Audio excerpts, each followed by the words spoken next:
Welcome to the only daily podcast focusing on compliance news of the day. Each morning, start your day with a cup of coffee and Tom Fox, the voice of compliance, to hear about 4 of the top compliance, corruption, or leadership stories you will need to start your day. The Daily Compliance News is a production of the Compliance Podcast Network. First, a word from our sponsor.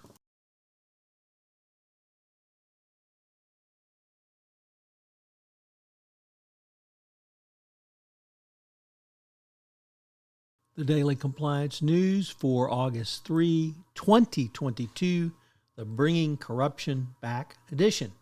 And we begin with that story from Politico, who reports on Trump and Trump allies who want to bring the patronage system back to federal civil service work.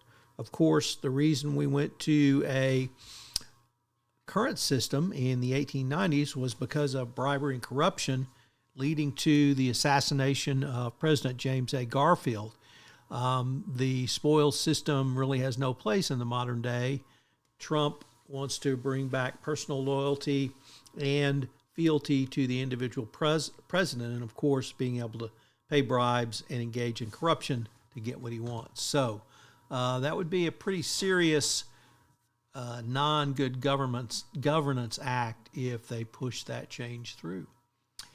Next up, from the Wall Street Journal, Risk and Compliance Journal, Richard Vanderford reporting, do you often think about wildfires and compliance? Well, he puts it together in today's article entitled "Wildfire Season is Now All Year, Forcing Businesses to Think Ahead."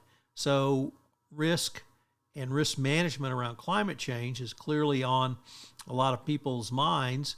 Certainly more than simply corporations and businesses domiciled in California and those who insure them. What does this mean for you if you have employees, if you have supply chains, if you have customers in areas that are prone to or at high risk for wildfires? Now in California will literally be on a year-round basis. Next up, from the Global Anti-Corruption blog, Rick Messick writing that the corruption that infects the Italian judiciary is now undeniable.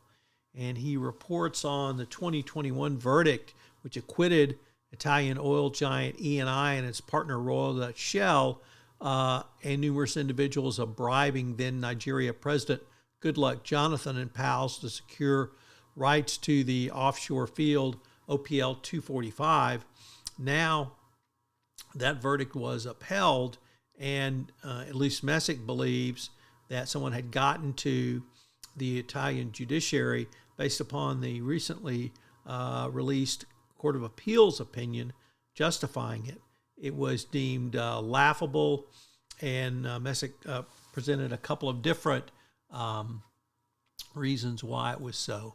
And our final story of corruption today comes to us from the world of sports, where embattled Louisville basketball coach Rick Pitino has now been accused of authorizing a $100,000 payment to the father of a recruit so that he would come play basketball at Louisville. Pitino, of course, has denied any payments to recruits or even authorization of payments.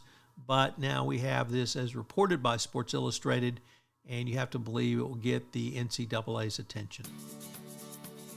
The Daily Compliance News is a production of the Compliance Podcast Network and a proud member of C-Suite Radio. Thanks so much for listening. I hope you'll join me again tomorrow.